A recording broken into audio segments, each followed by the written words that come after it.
Hey everybody, hello and welcome to What Had Happened Was. KB here with you and alongside Angela Overkill Hill. Unfortunately, it sounds like I'm at a dog pound right now. the But dogs are they should calm down in a few seconds. Yeah. very nice, very nice. Well, Yeah. we are doing this at a little different time. It's Monday. A lot of time we do these on Sundays. But we are going to talk about UFC Vegas 40 that had Aspen Ladd versus Norma Dumont in the main event and had Jim Miller getting a great win. And we'll talk about some of that stuff, but also talk about where I went after, which was High Rollerz, and where you were on the mic with our good friend Renata LaRosa. Yeah, he's so fun. He's so fun to be on the mic with. You know, he just makes it really easy. He makes the conversation easy. A lot like somebody I know. But in a different way. Yes. But yeah, it was a lot of fun. It was ladies' nights. It was in honor of Susie Freeton, who is the makeup artist who unfortunately died from breast cancer. It was like her fourth time, you know, going through like chemo and stuff. So she's a soldier. Like she was so strong, and you know, I know she's still looking down on us, and you know, trying to take care of us in whatever way she can as an angel up there. And yeah, she was just the best person.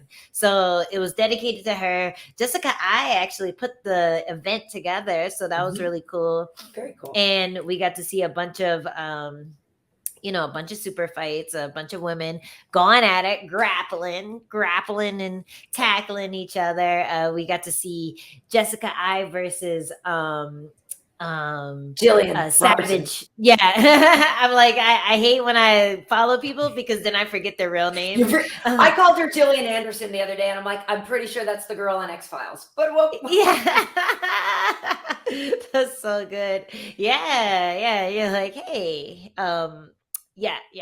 I called her Savage 125, but her actual name is Jillian Robertson, and that was a good match. She got a quick sub. It was really cool. And the belt, the High Rollerz belt, man, I want to compete just to get that belt. It looks sick. Yeah. So yeah, nice. that was fun. It was, well, the cool thing is that I was able to make it over after work, and I went over with Dean and Alan. So the three of us rolled up, and it was kind of funny because we'd run into a couple people and they were like, oh, what up, KB? Or like, then they'd see Alan first, and they're like, what up, Alan? Oh, KB's here. And then like when we were leaving, it was the three of us, and they were like, oh, KB, Dean, and Alan. They were like, oh, double squad. But yeah, so we got over there right as Jessica was starting to make that announcement before it switched to the ladies' night part, because I know there was some men exhibition stuff beforehand. So yeah, we're like, get out of here. Yeah, to see all that, and there was such great grappling, and like you said, it was what people should know is it's not just, you know, if you think I don't necessarily think I necessarily want to just watch jiu-jitsu. It was very aggressive jiu-jitsu. There was a lot of slapping going on. It's aggressive, and so it was all action, and it's definitely entertaining. The one between Jessica and Jillian, yeah, you're right. It was pretty fast, and I was like, whoa, whatever. Like, I didn't expect, you know, it to go that quickly. You know, Jessica obviously was a good sport about it. So it's really cool to go over there and see those events after. It's nice that I can run over after work sometimes. But I definitely think that, yeah, you should compete. You should compete in there, because High Rollerz, they have a great setup going on. It's good. And to your point about Susie, our beloved makeup artist, who we just love so much. I mean, she did our makeup for years. Our makeup at the Apex now, it's her room. It's dedicated to her. And she really is such a sweetheart. And she fought for so long. And I mean, all of us knew, like, just over the years what she was going through. And yeah, she really was a warrior. So I know she's definitely looking after us. She is. Yeah. She's making sure my eyelashes stay on whenever I do them myself. Because girl, I had eyelashes on at Cage Warriors. Yeah. And I was like, I put it on and I was like, oh my God, Susie would be so proud of me. I put it on in one push. Like I just like, I had it. It was already curved. It was the ones that I used already. And I put it on. And I was like, no way. It's on. Like, it's not going anywhere. Nice. The sides weren't hanging off. I was so proud of myself. And I was just like, Susie, that one was for you. That one was for you. Because eyelashes are so hard. I have a little thingy, like a little gripper thingy that you use to try to put it there, and they're so hard to do. And the thing is, like, I need to wear glasses for just little things, and guess what? That's a little thing, and you can't wear glasses while you're putting them on. And No, so, you know what I mean. So you just kind of, I'm just in the mirror close, and yeah, it's always it can completely sabotage my whole makeup look when I do that, because like if it trashes and then you're trying to wipe it away. And I will keep the theme going in honor of Susie and in honor of your high rollers. I went out and I bought new bras today, Angie, and I gotta be honest. Wow. I knew I needed them for a while, and like getting new bras is a really great feeling. I don't know the last time you bought yourself some new bras. It's been a while.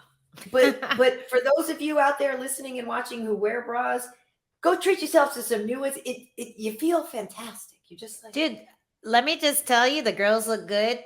They definitely look good today. They look rejuvenated. You know, it's something about technology. You know, you buy a bra 5 years ago, the technology for bras has improved every year. So imagine how good the girls could look if you just bought a new, keep up. Do it. Well, and also for me, I know it's because I had lost some weight and I hadn't gone to bra shopping yet, you know? Okay. And so I knew some of them that were just too big now, and I knew it. And I was like, well, and like, cause sometimes you'd sit down and you're like, there's like that big gap. Oh yeah.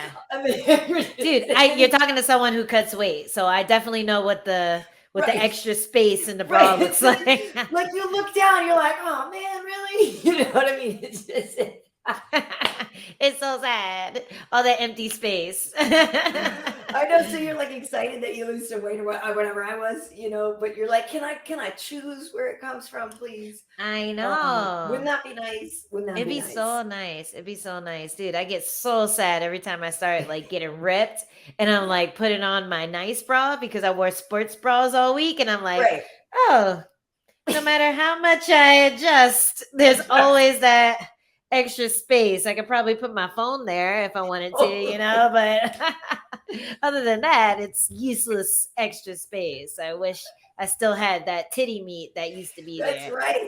That's right. But yeah, folks, go out there, go treat yourself to some new gear.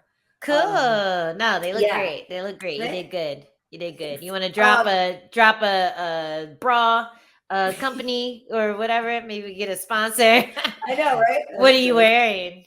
What are you wearing? Yeah, that'd be great. That'd be great. All right. Well, speaking of bras, also still there were ladies in the main event over at UFC. So Norma Dumont versus Aspen Ladd, and it was a 5-round decision. It was a hard fight for Aspen. It seemed like she had a really hard time getting going. And therein lies the scandal, Angie, because a lot of people didn't appreciate the cornering. Between rounds, it got progressively more intense, I will say. But some people didn't like the tone that her coach took with her and thought that he was not necessarily even being helpful. I'm curious what your take is on that. As the female athlete, coached by a man who is also your significant other, as is Aspen. Yeah, I mean, okay, so there's a few different things to look at here. I think one thing is like, how does he coach other athletes? How does he deal with the guys that he coaches? How does he deal with the other girls that he's not sleeping with? You know, and I don't know. I don't think people have ever complained about it before, but I think people might be a little hypersensitive because Aspen Ladd looks like, you know, every guy's younger sister.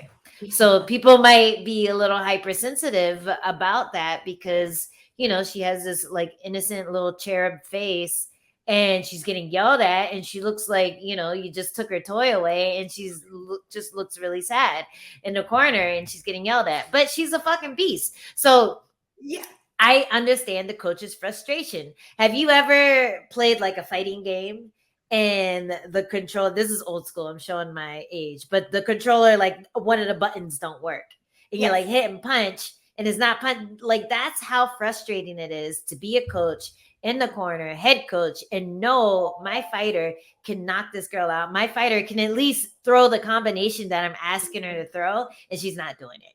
And I don't know why she's not doing it, because really, like Norma Dumont, she was just landing jabs. You know, her jab was the thing that won her the fight. She was able to keep Aspen away.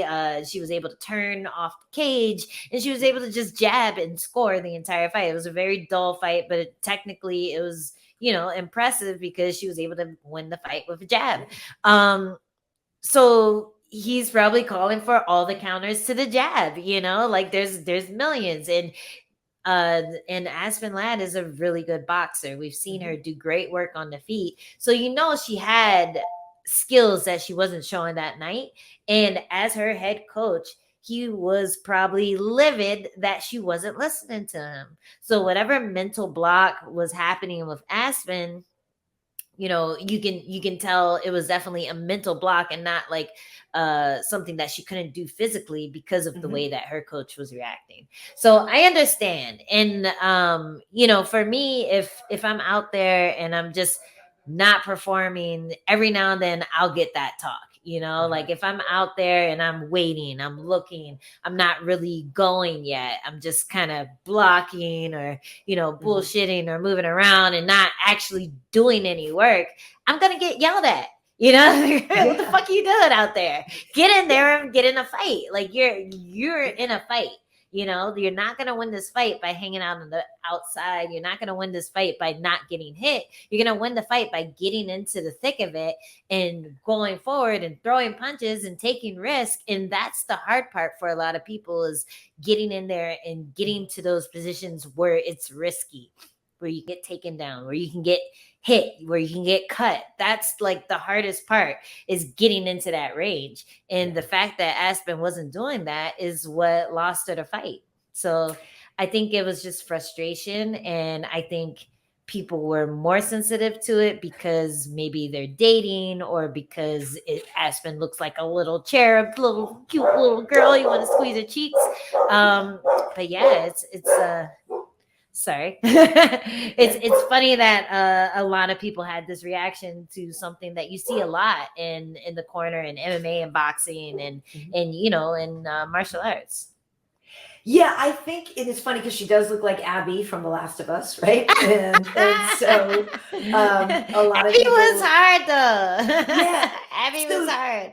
But it's funny because I agree. I think a lot of it is because of who she is and how she looked, and she did kind of look shell-shocked as he was yelling at her, and you did kind of look, she had this look of, like a lot, she just sort of looked overwhelmed by a lot of things, and so I think that added to it. But we have to remember that it's the first fight for her in about 2 years, because she had multiple knee surgeries and all this.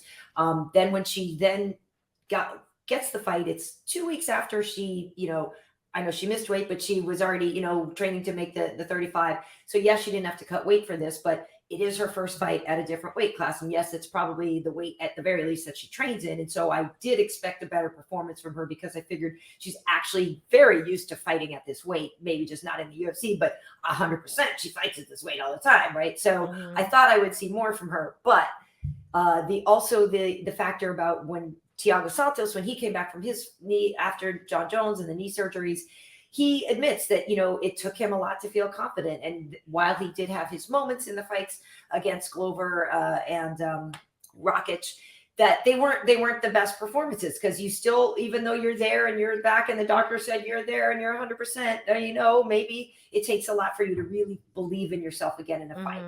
And so, yes, Norma really was kind of repetitive with the way she won. And yes, there seems to be a lot of things you could have done. But then also remember, on top of it, Aspen was then thrown into a 5-round fight as opposed to a 3-1, and then also thrown into a main event. So there was just a lot. There's a lot on a woman who has a record of 9-1. Let's remember, it's not like this is some seasoned veteran. 10 fights, 10 pro fights is a good amount, but there's still a lot of learning for a young woman like that to have. So I actually don't think that the cornering was anything crazy. I have had coaches in the past in my life that, kind of take the harder approach with you. And like sometimes you're like, God, that guy's a dick. But it's the approach. some people respond better to negative reinforcement than they do better positive. We don't know what they're like in the gym. Is she a woman that always wants to hear what she's doing well or what she's not doing well? I have a feeling she wants to hear what she needs to get fixed. Just from my interviews with her, she's kind of a very blunt to the point kind of person. And I would think she would want blunt to the point coaching. So I think the only thing I didn't like is that it detracted from him being able to give her any constructive criticism or constructive things to do. So by just saying, what the F are you doing? Yeah, I know he was trying to snap her out of it. And maybe he just thought, let me use 45 seconds to snap her out of it. But I just thought it would have been cool if he gave her the what the F are you doing, but then also a little bit of like, at least a baby step of like, okay, in this round, do me one favor, bless you. Do me one favor, throw me one cross and a low kick or something, like, you know what I mean? Just give her a tangible thing to do. So other than that though, I didn't think it was overly harsh. And I was honestly kind of surprised that, Misha got in saying she thought it was abusive and that some other people were saying they thought it was a little too much. I personally didn't think it was too much. I just think maybe he could have done some other things to help her get back in that fight. Yeah, I think abuse is the wrong word. I think harsh is better. Yeah. But like you said, every athlete is different, and they have when you are cornered by your significant other, you have such a deep understanding of each other. You have a deep understanding of how each other tick. You're a team. It's not just he's like luring over her and just like, you're gonna do all this because I'm a man and I say so. Like, you're both a team and you're both playing off of each other. And I bet if he was out of line and she felt that way, she would have said it. Yeah. But when you say abuse, a lot of times it's like, okay, maybe she doesn't realize she's in a situation that's unhealthy. Right. And I think that's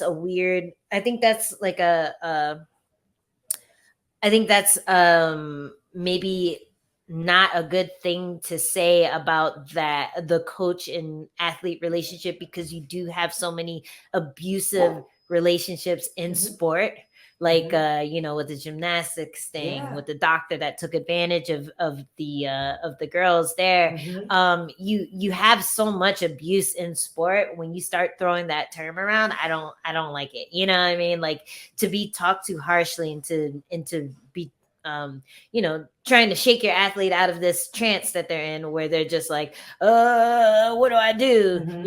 That's different than taking your fighter who just got knocked around by Cyborg and slapping the shit out of him in the corner.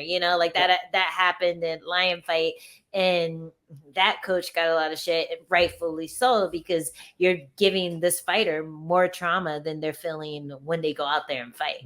So I think that's like a bit much to say. I think saying that is harsh, or maybe insensitive, or maybe just not the right thing to say is better than saying that it's abusive, because then you get into all these other areas where it's just like, oh damn, like maybe Aspen needs to be saved from this relationship, when really it just was probably an off night and he was trying to salvage it, and he did it the best way he thought he could.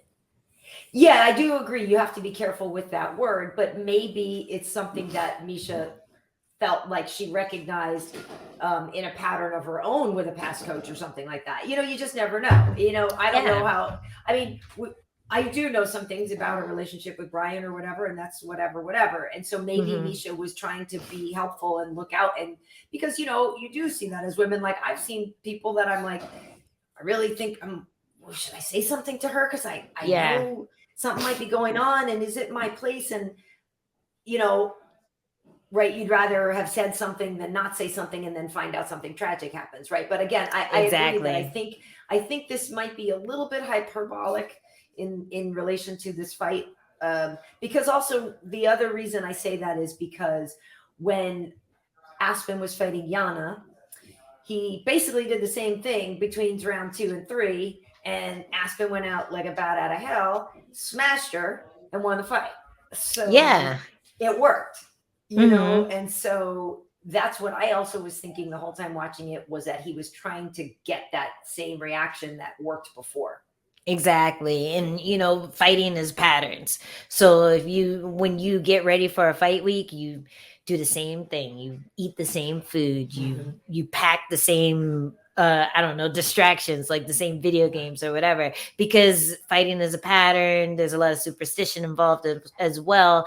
And whatever worked, you're going to try to recreate that. So yeah, he tried to recreate it and didn't work this time. And whenever people do something that's out of the norm, if the person wins, everyone's doing it.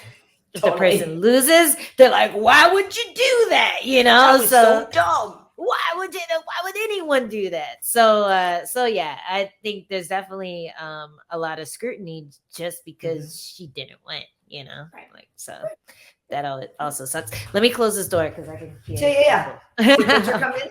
Yeah, Butcher busted through like Kool-Aid, man. Hold on 1 second. Oh yeah. Well, let's take this time to enjoy our interlude and check out Angie's booty.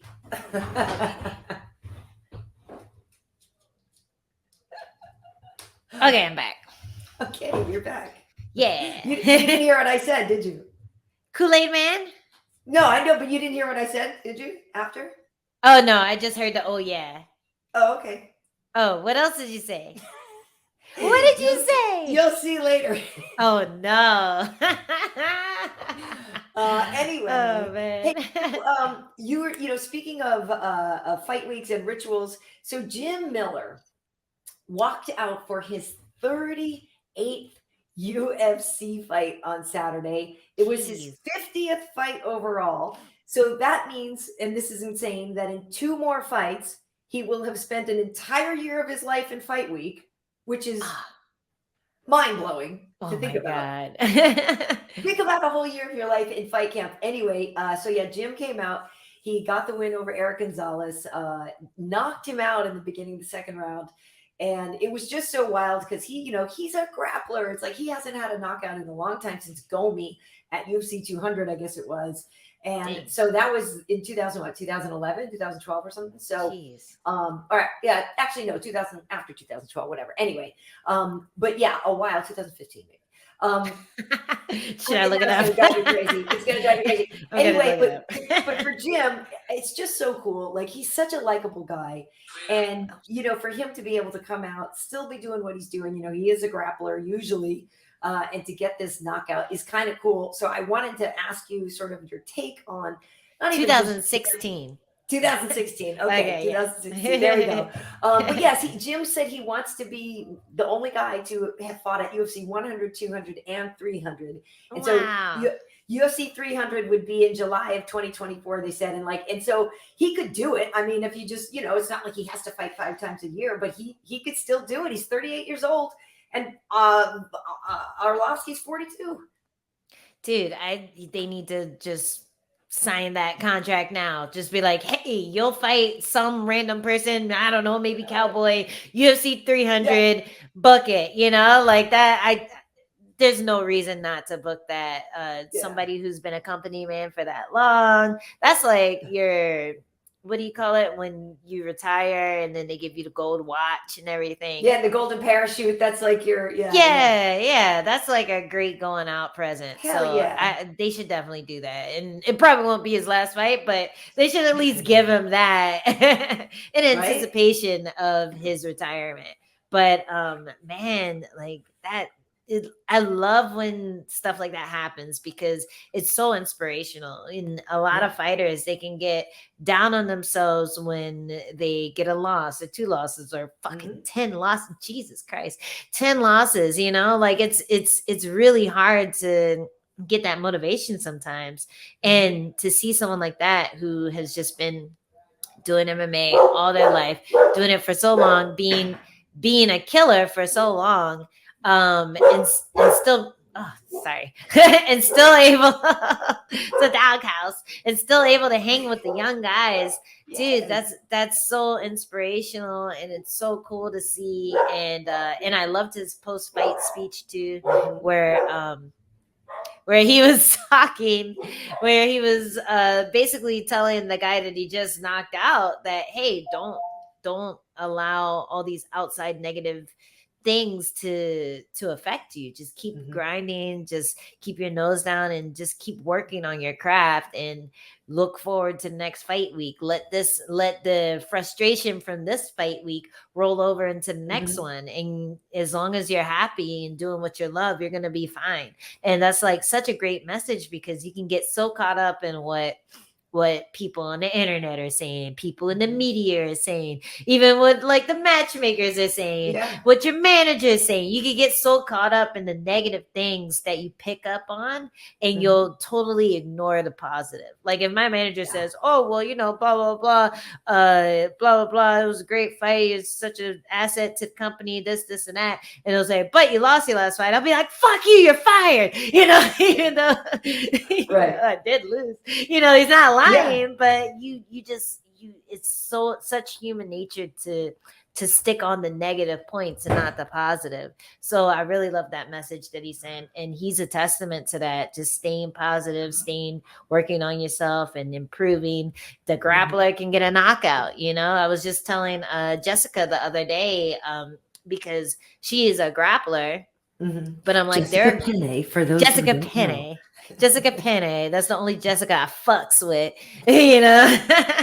But I was telling Jessica Penne the other day, like, you're a grappler, but a lot of the girls that you're gonna end up fighting have just gotten in the UFC have been striking less time than you. They've been strikers less time than you've been a striker. So fucking use that. We're always improving, we're always evolving.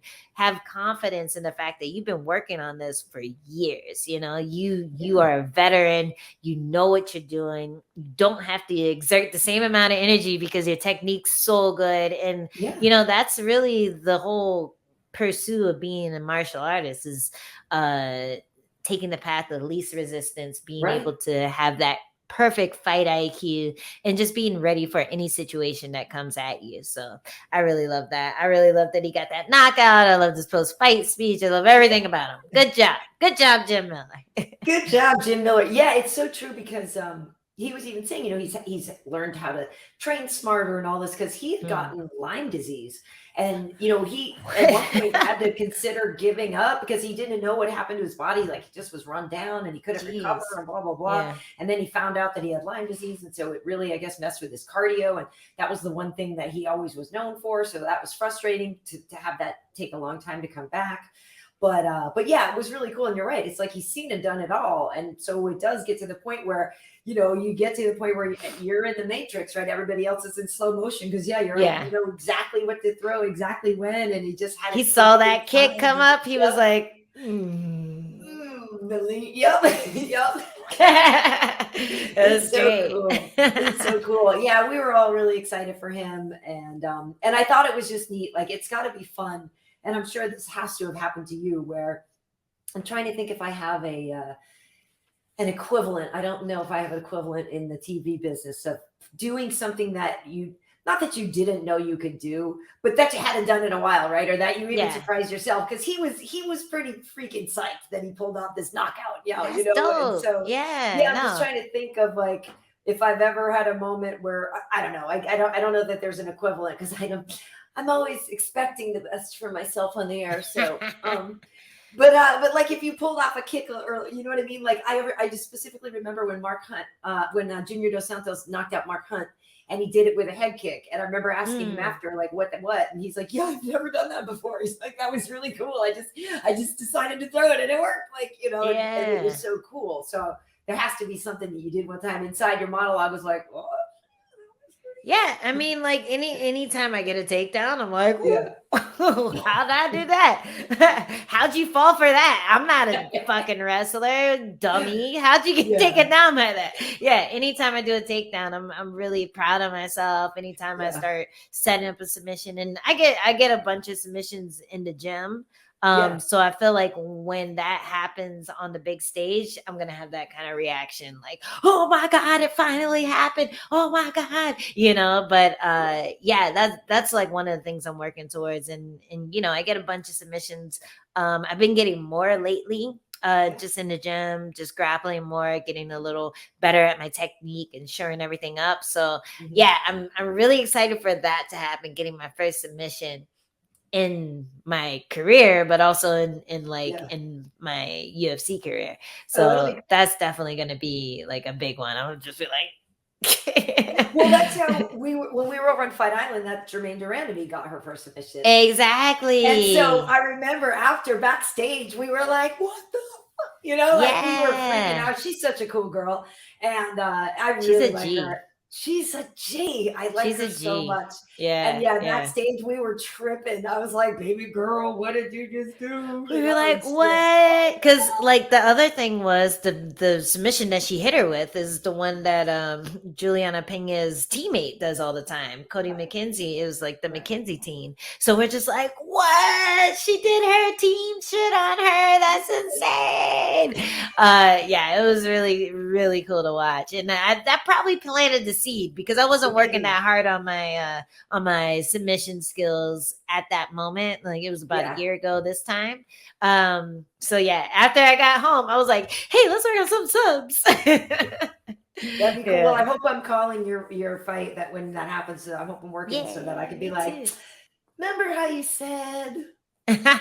Just play the clip. Exactly. Yeah. Very cool. Well, Andrei Arlovsky also picked up another win. So now when we have, did an after the facts video, but like Andre and Jim are up there on the record books. Donald Cerrone still has the most wins, but then it's Jim Miller and Damian Maia are tied, and then it's Andre. So it's like Cowboy has 23, Jim and Damian have 22, Andre has 21. It's insane. Dang, that's crazy. That's so cool. Yeah. It's really cool. It's really cool. And so, there were some other interesting fights. There was a couple of there was some flyweight stuff, Manon Fior. She won again. And so this is a girl that, the French girl, a lot of people are excited about her. But I wanted to ask you, because you fought Ariane Carnelossi, right? Yeah. Okay. Was she as yoked as she was this week? Like she is so jacked. Yeah.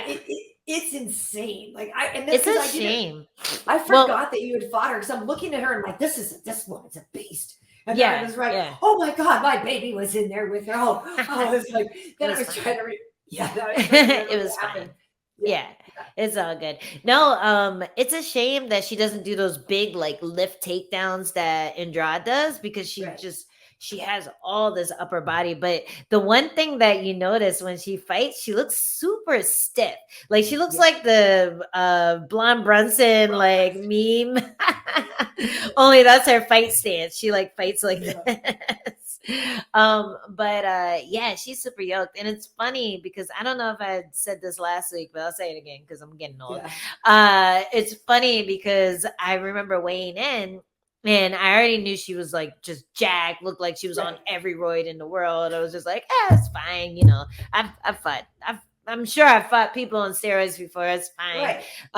So I remember weighing in and I was like, man, this girl little. She's little. Look at this little thing. Because she's like short. She's 5'2", I think. So I'm weighing in. I'm like, man, whatever. Get this little girl on my face. And then because you're all of what, 5'5"? Yeah, I'm 5'4" actually, but I'm a tall 5'4". I think I'm like 5'3.5", but I round up. But yeah, so I was like, oh, look at this little girl, and I like, said "Uva Mohe" to her and everything. I was like feeling myself, feeling big. And then the next day, I'm in the cage, and I'm like, wait, who's that? Who is that? That's not the girl I weighed in front of. Dude, her biceps are as big as her head. Her biceps and her shoulders are literally as big as her head. But yeah, I kind of lucked out because I got a cut. I was able to elbow her in the forehead and cut her open, and they stopped the fight, which I was kind of surprised about. But I was happy because I looked at the scorecards and I was just totally sure I won the second round, and 2 judges gave her the second round. So I was like, fuck that hoe. Happy I cut her, but but yeah, like it's all about getting the finish in the end. You don't want to have to go to the scorecard. But yeah, she was definitely yoked. Didn't feel stronger than other strawweights. Like it felt the same. But yeah, she's just super yoked. I feel like she just needs to figure out how to use it. She's super strong, but she needs to figure out how to put it in motion and get the most out of that yokeness that she has. Yeah, because I actually, when I was watching, I was thinking about Andrade, the same kind of thing, and how successful Jessica is and how good she is at using that build. So I do think Ariane could use it. But it's funny because literally Alan, and working with Alan, and he was in awe of her arms. He's just like, everyone's jealous. Like, all the dudes are jealous for sure. Yeah, so today, just for you, Angie, I did my push-ups on my knuckles today, but they were on my knee. They were knee, but they were knuckle. Okay. At least they were knuckle. I'm proud of you. Did you keep your elbows in? Yes, but if I'm going to do the toes, then it's got to be the hands right now. I'm not like, it's either or. I can do real push-ups, but I can't do real push-ups on my knuckles yet. My hands are my manicure is trash, but my hands are delicate, Angie. I don't have. You need to whiten your knuckles up. Look at that. Don't want to. Yeah. I don't. You need to whiten them things up. I don't want to. That's how you get the good. No, they don't need to look like that to do the knuckle push-ups. But I'm proud of you. But I'm trying. Well, like I said, I've been doing. And I use my weighted ropes and stuff, but push-ups just suck. Yeah, the knuckle ones, they just hit like slightly different muscles. Yeah, I can see it in the when you're front. on your knuckles. So when you're here, you're hitting more here, I feel like. But when you're on the knuckle, you hit more like all on the sides and stuff. Right. So it's good for that punch power. It gets your back too. It's like good for that guy. But yeah, keep at it. Yeah, well, it took me months. It took me months to be able to do knuckle push-ups off of my knees. But once I did my first 10, I was just like, I'm a badass. I can quit like everything. I know I can do a knuckle push-up. Yeah, this is my party trick. I've been working on it for like the last few workouts, so I'm getting better at them, I suppose. But they are hard. But for people who are wondering, on last week's show, Angie gives like a whole breakdown of her arm workout and stuff. So you should look at that for the last week's show. Okay, so were you also calling Cage Warriors because you were extra busy? Like, who says black girls don't work hard? We were all working hard all weekend. 10 times as hard as everyone else just to get a smidgen. Just to get half as much money. Yeah, but it's all good. It's part of the journey. Is why we're so charismatic and fun. Yeah. But I saw, that's why we're not bitter about like making less money. It's fine. Yeah, we're totally not bitter about that. But it's not a problem. Yeah. Anyway, there was an incredible inside crescent kick. Is that what we saw? Oh my God. So what happened? What happened was the thing that poor boy tried to get Jim Miller with that didn't work and got him knocked out. And Cage Warriors, this guy, his name is Barry is his last name. I think it's Phil Barry. Let me just make sure I don't want to get it wrong. Yeah, I know his name. Yeah, but he got the most awesome Justin Barry. Phil Barry. Phil Barry. Phil Barry. It was probably like reminded me of Phil Davis for some reason. But Justin Barry, he got this. Is his debut. His last fight was like 2012 as an amateur. Makes his pro debut, and he lands this crescent kick, inside kick. And let me tell you, in the clip, I say I hate that kick because I've been hit by it, and it's always the most like you never expect it to come up. Like you think they're throwing a leg kick, or you think they're throwing a teep, and your hands are low because if either of those things come, and you're like, okay, I'm going to take this and punch you in the face. And instead, it comes up and smacks you right here. And you're like, where did that come from? It's literally like remember the Zohan movie? Yes, totally. Yeah, it's literally like that. Like, did you kick me? Who kicked me? So yeah, it was really impressive. I hate that kick because anybody who's good at it, they'll get me every time. So Yeah. hopefully these stupid karate girls aren't listening, or kung fu girls or whatever. But it's a really good kick, and he landed it perfectly. And it's funny because a high school friend of mine, who ended up taking a martial arts journey as well after high Right. school, he ended up training in DC. This is where Phil Berry is out of. So he had been working with them, and he messaged me, and he's like, You just yo, got Phil Berry again. damn it, Justin Berry. His nickname's gonna be Phil now. Justin Phil Berry. I love it. Dude, this is what happens when you call two things in a row after you do an ESPN show. Like, names are no longer a thing. You are only the image that I saw in the fight. There's no name. There's no He's Phil Berry now. He's Phil Berry. Oh man. Phil that kick Berry. That's right. That's right. No. Sorry. So yeah, he trains Justin. Right. Justin Berry trained with a high school friend that I know. And and he messaged me before the fight, and he was like, hey, keep your eyes on this guy because he's legit gonna send the guy to the hospital. And I'll kid you not, they had to take him out on a stretcher. So kudos to him. He's okay, he's fine now, but he literally like woke up in the hospital and was like, oh wait, what happened? Did I win? Yeah. So that was crazy. That's a scary dude right there. So I'm hoping he stays active. That was his first fight. There are a lot of big finishes. Another friend of mine who I trained with at Alliance, Damon Wilson, he got a nasty knockout as well. And it's so fun when I'm like nervous for someone. Yeah. And then like 10 seconds later, the fight's over and they won. So, so I was very happy that he did that for me. He didn't allow me to have to call a fight while being nervous. Right, he just got it done. I could relax. I could just go, whoa. And that's it. Like my job was easy. So and then another, you had fun doing it. Yeah. It was a lot of fun. It was a lot of fun. And the cool thing about Cage Warriors for me is that a lot of the guys who end up fighting on the card, because the matches get switched left and right because of COVID, injuries, what have you, and also the lack of athletes in the area. But when the fight card does happen, a lot of times it's somebody that I'm either training with or used to train with. So it's really cool because I've been there in the gym with these guys who couldn't get fights. They couldn't book fights. They're always waiting, always asking their managers or the coaches like, hey, I'm ready.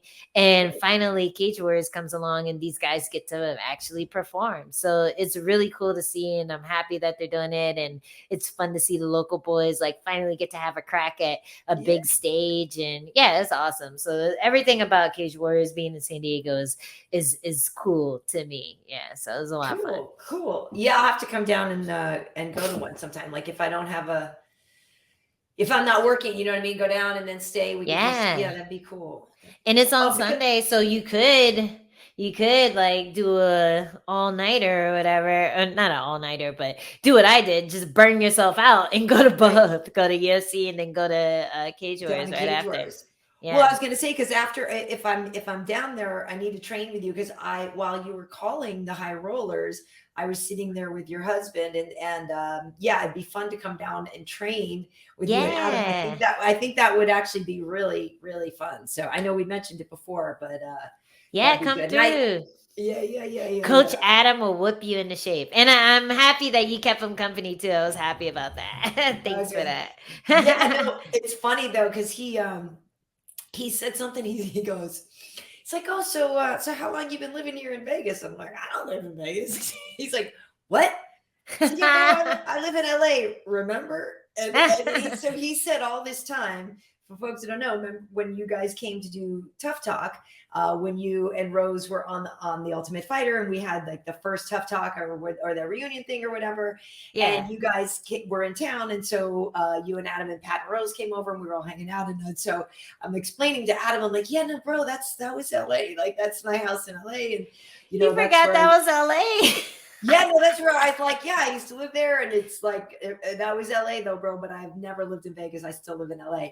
And he's just like, okay, all this time I thought that was Vegas. So He's so stupid. Oh, adorable. yeah, He it just was got cute. on the plane and followed me. Didn't I ask know where we exactly. were. I'm Wherever like, we were.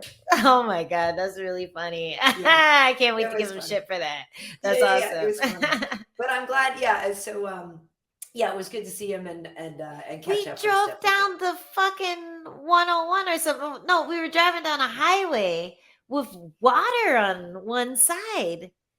The ocean. Adam. What did he He did go to that wave pool at the Hard Rock Yeah, hotel, so maybe he thought we were driving alongside of I don't that. know. It has the sand and everything. So. Yeah, I don't know. I mean, I don't Oh, know, but that's I so just thought funny. I thought that was really funny. I thought it That's was funny. adorable. Yeah. All right. So next weekend, or this coming weekend, it's Costa versus Vittori. I'll be back at work this weekend. That one should be kind of wild. I don't know. Yeah. It's crazy because the both of them, the last thing they had was Israel Adesanya. It's just that Costa, hasn't fought since then, which was last September, and Marvin was this past June. So in a way, I kind of think you maybe give it to Marvin just based on momentum, even though it was negative momentum. At least he's been more active. But Costa, I don't know. He blamed it on drinking too much wine the night before. He needs to come here and show out. The interesting thing is, after that fight, I talked to his coach, Eric Albarracin. For people who know the little guy who's always got the crazy glasses on. He's like the wrestling coach and all this Mr. America's, Captain America's. You see him with Cejudo all the time too. But Eric and I were talking, yeah, and he sounds about right, exactly. And after that fight, he said, well, to be honest with you, obviously we didn't want to lose, but this gives us a chance to fix some things that were broken in camp. And, maybe we should have addressed all along, and we didn't. And then we heard that, the thing they had said about the wine and blah, blah, blah, blah, blah. But I do think it's an interesting point. And we've heard this before. We heard it. I mean, Weidman was one of the most famous ones, like when he lost, but like when people say, the loss ends up kind of helping them, to change some things, because even though they knew things weren't working well before, you were still winning. So you didn't necessarily address things that you knew actually you needed to fix. Yeah, no, that happens a lot. And it's hard to even convince an athlete that they have to change something when everything's working. Like I've known people who do drink, during fight week, and they drink a lot, they smoke a lot, and it's things that make everyone go, maybe I should step in. But because they're on this crazy win streak, they're finishing everyone, they look good when they're out there. You don't want to mess up whatever works for them, because every athlete is different. But at the same time, like, every athlete gets slowed down by alcohol. Every athlete gets slowed down by certain things. Like there is science behind reasons why coaches say, don't do this, don't do that. So I think, yeah, we might see a better Costa if that's the case, if they went back and fixed things. And is he doing his camp at Fight Ready? I'm actually not sure where Costa is doing his camp this time, to be honest with you. Yeah, I'm not. Hopefully they stayed. They didn't. Hopefully they left Brazil. You know what I mean? Yeah. Because I know that camp, they're now kind of marketing themselves as this super fight camp place where Korean Zombie went there, and now Weili Zhang is there for her camp, and they just bring in all the resources and do all the stuff to make you super prepared for whoever you're fighting. So if he's doing all that, I just assume because of the Sujudo coach guy.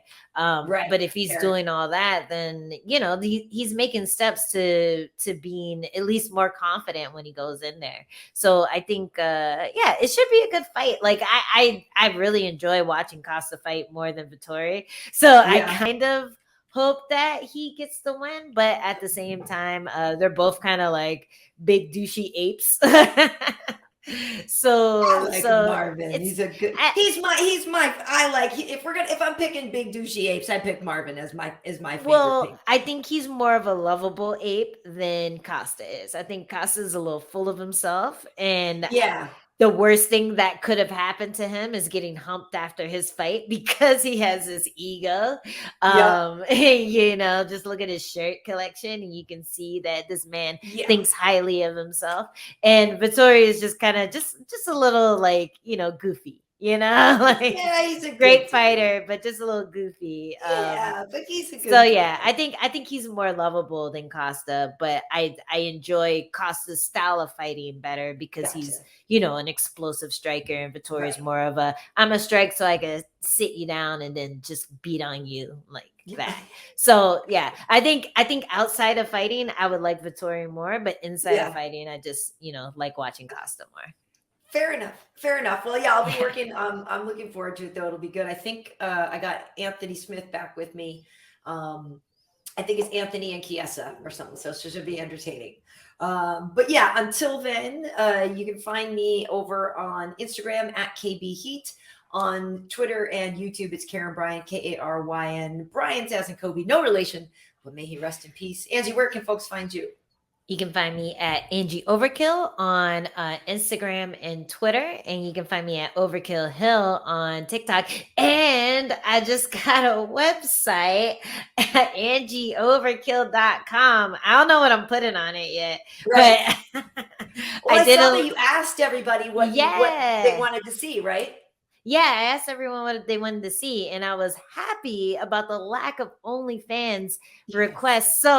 So lots of respect to Chef Adam in the comment section. Thank you guys for that. But I got a lot of requests for video game reviews, fight breakdowns, chef recipes, Chef Adam recipes. You should do that. Technique videos. So there's a lot to work with. There's a lot of skits, stupid comedy skits. Yes. So we'll see what it ends up being, but it's out there. So make a bookmark or something. I don't know. Cool.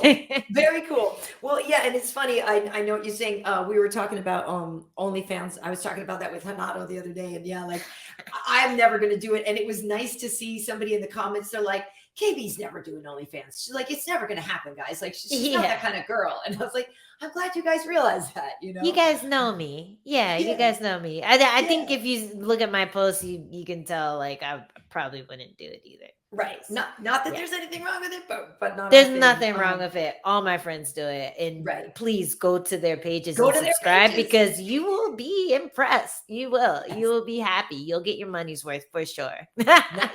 Very nice. And I should say this Tuesday, we're going to have Josh Barnett on. We're going to talk Halloween-y stuff and like horror movies and stuff like that. So it should be entertaining. I haven't talked to Josh in a while. I know.